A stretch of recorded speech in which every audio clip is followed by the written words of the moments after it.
I'm Alec Lace, and you're watching The Rebound with Coach Matt Doherty. Welcome to The Rebound with Coach Matt Doherty. Welcome to The Rebound. I am Matt Doherty, and I'll be your host. On this show, we explore remarkable rebound stories of resilience and recovery. We highlight the leadership qualities that emerge in the face of life's toughest challenges, revealing the strength and determination within individuals that inspire us all. With me today is someone who is a father of four, launched his popular podcast, Class Fatherhood, in 2018 with a vision to change the narrative of fatherhood and family life. The show quickly became one of the top parenting podcasts in America due to his interviews with some of the most recognizable fathers in the world, including Matthew McConaughey, Deion Sanders, Tony Hawk, Steve Harvey, and Dana White. Because of the show's popularity, he was invited to be on the field for multiple Super Bowl media days to interview dads such as Tom Brady, Patrick Mahomes, and Matthew Stafford. He's also interviewed legendary servicemen such as Navy SEALs Rob O'Neill, Jocko Willink, and Marcus Luttrell. This man was interviewed live on Fox and Friends for Father's Day in 2019 and was featured as the Power Player of the Week on Fox News Sunday with Chris Wallace. And he does all this while continuing to be a dedicated railroad mechanic, a position he's held for over 20 years, and a part-time Uber driver. With me today is Alec Lace, author of Class Fatherhood, and he's the host of the aforementioned podcast by the same title. In addition, he has a political show called The Alec Lace Show. His podcast has over 3 million downloads. Alec, thank you for being on the show. Tell us about your podcast. Hey, Coach, it's an honor to be here with you. Thanks for having me. Yeah, it's pretty much how you captured it right there. It's just focused on trying to change this narrative on fatherhood and family life. You know, back in 2018, when I started the show, I was driving a lot of Uber at the time on Friday and Saturday nights, and I would hear from a lot of the young men every time I told them I had 4 kids. They would look at me like I had 4 heads. And we've kind of in this country gone down that path where young men, they're not embracing that role as wanting to become a husband, wanting to become a father, wanting to become a family man. So I was kind of trying to shift that narrative, that mindset around on them. And that's what led to me, launching the podcast and then eventually, grabbing all these prolific fathers that are out there and just getting them to have that idea that even though despite these guys have accomplished some amazing things in life, whether that be Super Bowl MVPs, Academy Awards, whatever it may be, they say their testimony is despite all that, becoming a father is what's given me the most fulfillment in life. So that's the kind of the narrative I'm trying to get out there. What was the first show like? Who was your guest? What was the production like? Well, the first couple of shows I just did basically they're all audio. I just recorded them sitting on the edge of my bed, talking about topics about fatherhood that I was experiencing with my 4 kids. The first guest that I had that really kind of put the show on the map was 47 episodes in.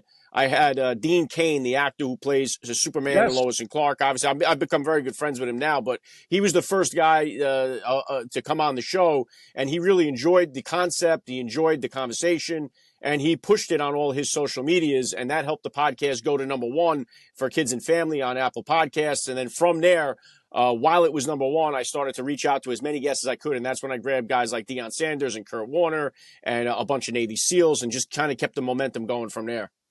How do you get these guys? Yeah, I just reaching out, and I'm a faith-based guy as well. So I usually, when people ask, like, how do we get these different guests? I always ask them to read Mark 11:24, which says, whatsoever you ask for in prayer, believe you have received it and it will be yours. So my belief and that I will get the guest is really what helps me to get them the most. But now, obviously, that I've interviewed 750 people on Class Fatherhood, over 150 guests on my political show, the Alec Lace Show. I'm up to about 900 different guests that I've interviewed. So I would say I probably get 1 or 2 guests for every 10 that I reach out to. And the fact that now I have a pretty deep Rolodex of contacts and guests that have been on, that helps you to get guests as well. Favorite guest? Who was your favorite guest?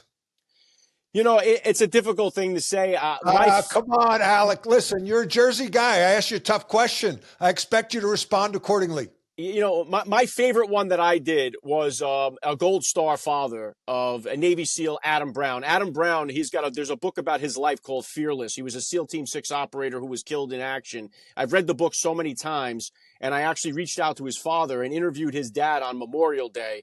And it was a phenomenal, it was the only time I ever got emotional during an interview. His dad got emotional during it. I felt like I kind of knew his father just from reading the book so much. So that was my favorite, my personal favorite one that I had a chance to do. So that's I would have to say that with Larry Brown, the father. Thank you of for Adam Brown. being honest. What was the name of the book again? Fearless. It's written by Eric Blem. You talk about fathers, right? High-profile dads, good dads. What is the common theme, if you can pick one or two, amongst your guests in terms of their role as a good dad? Well, to kind of summarize it, Coach, from all these different interviews, I kind of narrow it down, and I'll try to give you like the ABCs of the most common that I get, and it would be A, being adapt. A lot of dads, including myself, you have to adapt to. A lot of us, we don't want to embrace change. For most people, if you move their food bowl over 5 feet, they'll starve to death. We're creatures of habit. So you have to be willing to adapt to the lifestyle, becoming a father, but also adapt to your kid's likes. So you might be a diehard football fan. Your kid might not like football. He may be into chess. You got to adapt to what he is into. And then B, I would say bend, don't break. And it's okay to bend the rules a little bit. Allow your kid to make some changes to the rules as long as they don't break your morals. Give him the opportunity, or give her the opportunity, to push back a little bit and bend the rules a little bit, but don't break. And then I would say C is calm is contagious. Try to remain calm as you can as a father. It helps your wife or your girlfriend. It helps the child. It helps the situation. You may be in a situation where you're heading out the door to get to an appointment, and all of a sudden the baby craps the pants, and now you got to stop and you got to change the diaper, and everything gets put on delayed, and everyone starts to panic.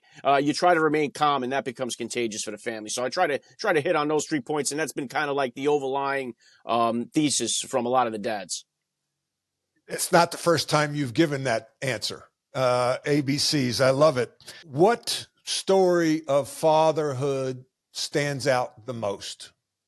Yeah, that's a challenging question. I mean, I'll be honest. I would say somebody like, I've done, unfortunately, multiple dads that have had to bury their kids. So somebody like Chris Myers, the legendary sportscaster, he's one of those guys that told a very touching story about that, being in that situation. And not only just that, but what it was like to be a father to your other children while you're dealing with something like that. So I think kind of stories like that kind of rock me a little bit when I listen to them and I hear them, because they come from such a genuine place of of experience and of true pain and passion. So that's those ones I would say. How do they do it? How did Chris Meyer do it? Yeah, I don't know. It's he a lot of help through friends, just a lot of other people that have been in that situation that have helped got around him, that he was able to lean on. I think that's some of the things we do in life, right? When we're trying to do something, we try to find somebody that's been in a similar situation, and you try to listen to them and you try to get advice from them. I know that from being a recovering alcoholic, right? Recovering addict. You try to get around people who have successfully beaten the thing that you're currently going through, and you try to, success will leave clues behind. So you try to kind of get yourself around people that have been in similar situations. And I think that's what's really helped some of these guys get through that. You're a recovering alcoholic and addict? Yep. And gambling nut job too. Yeah. The whole shooting match. It's like the new definition of bundling, right? You can bundle your car and home insurance. You bundle, all those three. I just have the one, alcohol. I was all city drinker back in the early 80s, set records, and then retired and moved down south. So congratulations on your recovery. That's really commendable. And just to tap into that real quick, Coach, part of this story that I have is that at one point in my life, I got a lifetime ban from Giant Stadium. And then you fast forward, and then the NFL has invited me to the last 6 Super Bowls to come in and interview the players and coaches about fatherhood, family, and faith. So that's the kind of turnaround this whole thing has been for me. All right. I'm a Giant fan. My dad had season tickets. I saw Fran Tarkenton play quarterback in Yankee Stadium back when they had the Pillars, and then they moved to the Yale Bowl, then the Meadowlands. Why did you get banned from the Meadowlands? Yeah, drunken, disorderly, fighting. It was a mess. That's It a was a typical fan. Hey, that's normal. Yep. Yeah, believe me, I'm not the only one. And they do that so that you're on the list. Or if you ever again get in trouble at that stadium, that you're now trespassing and they can hammer you with that. So that's why they do it. It was a Monday night football game. We got into the parking lot at like 1 o'clock in the afternoon, and we were just, we were rolling pretty good by the time kickoff happened. So it was a nightmare and a mess. And my whole life was at that time. What got you on the right track?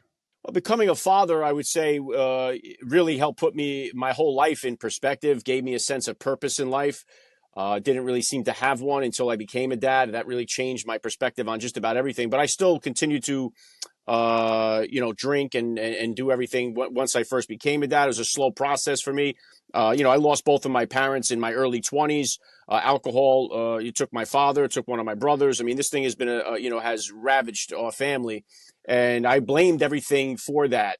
I blamed, my alcoholism, my addiction, I blamed my parents, I blamed my family, I blamed my circumstances and everything except myself. And I think the minute that I started to put myself on the blame list, I think I was able to start heading to the road to recovery with it, So it wasn't an easy journey, but, it's one that was very challenging for me, because one of the ones that didn't take first couple of times trying to do this, but I'm in a position now in my life through faith, I would have to say is the number one thing that got me through, where now I don't have any desire. I've lost the desire, which is the greatest gift that I think God's given me outside of my children, is that I don't have the desire to drink. I don't have the desire to get high. I don't have the desire to gamble. I was just at the Super Bowl doing media day in Las Vegas, surrounded by all these things that used to control my life, and didn't have one bit of temptation, didn't have any desire to take part in any of it. So it's really, I'm grateful to God for that part.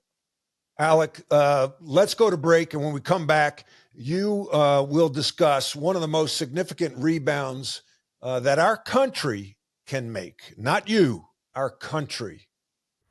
OMJ Clothing is an elite men's clothing store that provides a vast array of spectacular brands of men's lifestyle apparel for every day.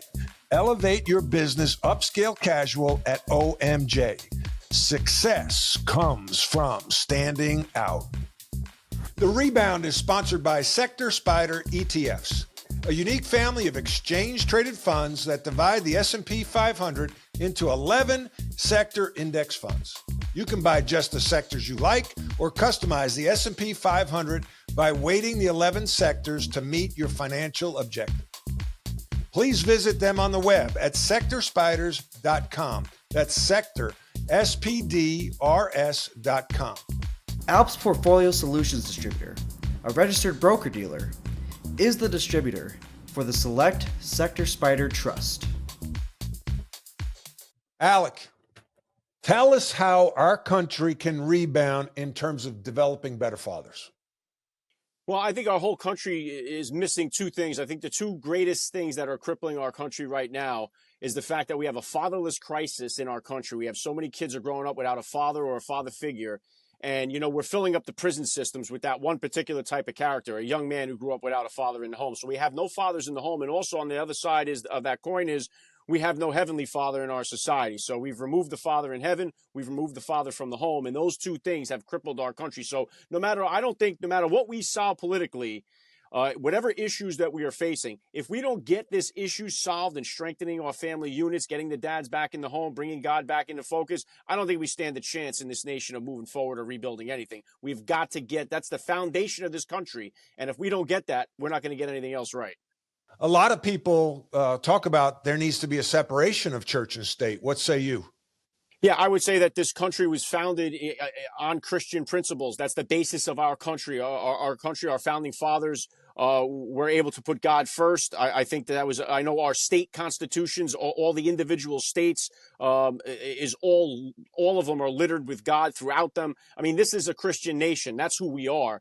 And I obviously, they've removed that, that Heavenly Father from our school systems. I think you need to put that stuff back. I think you need to put the 10 Commandments back on the walls in the schools, because look at what's on the walls of the schools today. They got the LGBTQ flag, the Black Lives Matter flag. We have all this other crap that's poisoning the minds of our children. And if we don't get rid of that and put some basic principles back into these kids, I mean, they're not getting it from home, because even, Coach, even the families that are together where you have both parents together, both of them, because of the way the economy is, both of them are working full-time jobs. And so then who's raising the children? The state is raising the children. That's exactly what they want. And then you have the single moms who are just co-parenting with the government. So you have the Department of Education, which is doing our children no help whatsoever, not giving them that bedrock, that foundation to build a successful life on, and they're not getting it from home. So I think we're hanging kids out to dry is what we're doing. You said they're getting what they want. Who are they in your mind? You're referencing the government and maybe a larger group. Who are you saying when you say, who are you referring to? Yeah, well, there's many different words, globalists, or you could say the deep state, or whatever it is.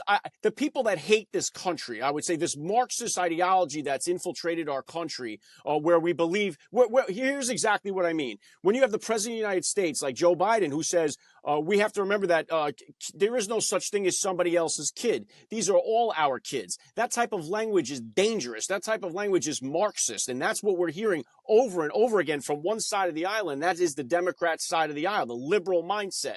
And so that's the type of thinking. Those are the type of people that are there. We saw that with the Black Lives Matter movement, right on their first page. We seek to destroy or disrupt the nuclear family unit. They hate the nuclear family unit, and they hate this country. And so whatever name you want to give them, those are the ones that are at play. Why do they hate our country? Why do they want to take down the nuclear family? I would imagine it's for control. I would imagine because you take you want to have the power in the state, not in the people. I think that's the biggest difference, I think, between communism and capitalist states, right? You have, we as a capitalist would believe that the people know what's best for themselves, put the capital in the hands of the people. I think if you're the communist, socialist, Marxist side, you say the people are too stupid to know what to do with the capital. The capital belongs in the hands of the state. And I think it's the same thing with your family. They think you as the individual are too stupid to know what to do with your kids. Let's put them in the hands of the state. We know what's better for your kids. I think that's the difference in the ideology. Yeah. Power and control. Power and control. Wow. How do we get it back? Well, on November 5th is the start. If we don't get it right now, if we don't change what's happening right now in the country, the direction we're going, if we don't get Donald Trump back in office, I don't know how you change. I don't know what you do. You may never get another chance at it. Right now that's it. You got to get all your friends. You got to get all your family. You got to get out and vote on November 5th, because other than that, you don't have a chance. You talk about giving advice, young men wanting to become dads. In the topics you share: finance, education, discipline, dating and social life, fitness and health, how to become a fatherhood ambassador. Talk a little bit more about those topics. Yeah, what I mean by fatherhood ambassador really is to try to help promote fatherhood. Like we hear this so much from young men or from dads that are veteran dads will be saying to the new dad, just wait until the kid starts walking. Just wait till they start talking. Just wait till they start driving. And they have all these these negative mindsets that they're putting into these young parents. And I try to say, turn that around, be an ambassador for fatherhood and say, hey, just wait till your kid starts talking and think about the conversations you get to have. Just wait till he starts walking and you can get out there and start throwing the ball around with him or things like that. Try to help promote fatherhood. Don't try to be like a doom and gloom type of guy.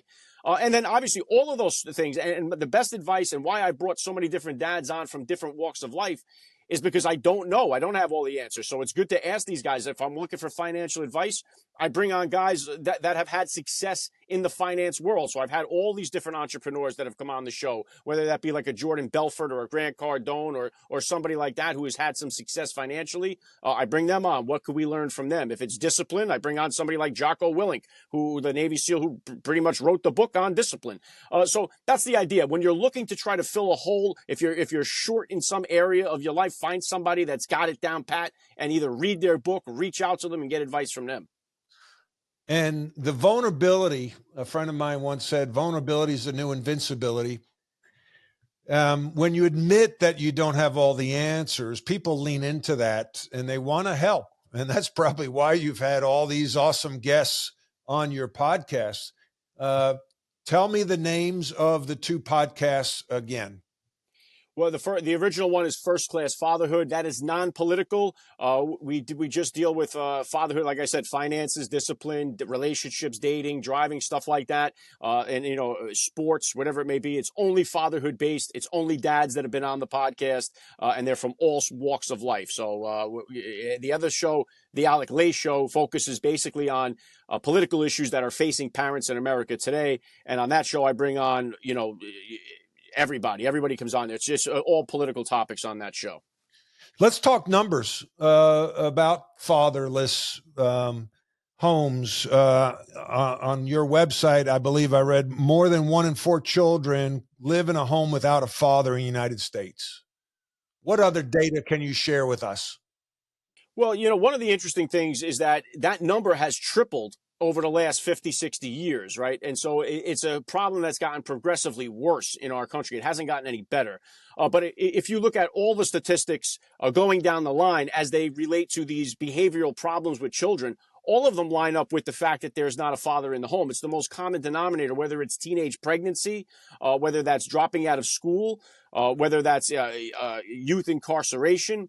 All of these things, drug and alcohol abuse, every category that you think is negative, if you start to look at the numbers, you'll find out that the majority, the overwhelming amount of these kids or people that suffer with these things, teenage suicide, they come from homes that have no father. They grew up with no dad in the home. So it's the common denominator in the most worst case scenarios that we have in our country. Powerful stuff. What is next for Alec Lace? Right now, being a dad, I got my 4 kids. That's what I hustle on most. I'm doing everything that I can. I'm coaching my kids in sports right now. I'm a class parent for one of my other kids. So that takes up the majority of my time and what I do. This is something I do as a passion of mine, right? I'm a full-time railroad mechanic. I've been doing that now. I'm in my 25th year of doing that. So I work midnights doing that. Kids go to school during the day is when I usually do the podcast stuff. And then after school, I shut all that down and focus on the kids before I go back to work. So it's pretty much around the clock. I'm always busy traveling to do different things with the podcast as well as different things with the kids. Are you married? 20 years in February. Yep. You need to give your wife a shout out. What's her name? And tell us how awesome she is. Yeah, Jessica is the reason why I'm here doing what I do. I couldn't do anything without her. She's my biggest support system. No matter what, any idea I've ever come up with, she's always championed it. I've been blessed by God to have found her, and she's the best mother we could imagine having for our kids. And she's the rock of the family. Good boy, Alec. Good boy, Alec. That'll serve you well. All right, last question. What question should I have asked Alec Lace that I didn't? I don't know. Who's the one guest that you haven't interviewed that you want? Who's the one guest, Alec, that you haven't interviewed that you want? Donald J. Trump. That's the guy I've been trying to get. I've been chasing him down for 6 years now, 5 years. And it was funny too, is when he was president, I actually got press credentials for the White House. I was there 12 times with press credentials with the rest of the maniacs trying to ask him questions about fatherhood right in front of him. And I just couldn't make it happen, couldn't materialize. I've had a couple of opportunities, haven't been able to have it happen yet, but we'll get them. Well, my money's on you, Alec. Alec, thank you for joining us today and sharing on the Rebound. We really appreciate you joining us. Thank you, Coach. Been an honor. Leadership is a learned behavior. We all lead in some way, shape, or form. We all deal with adversity. And when you do, I challenge you to rebound. I challenge you to learn and grow. If you'd like to contact me, you can reach me at dohertycoaching.com. That's DOHERTY coaching.com. Thanks for tuning in. All right.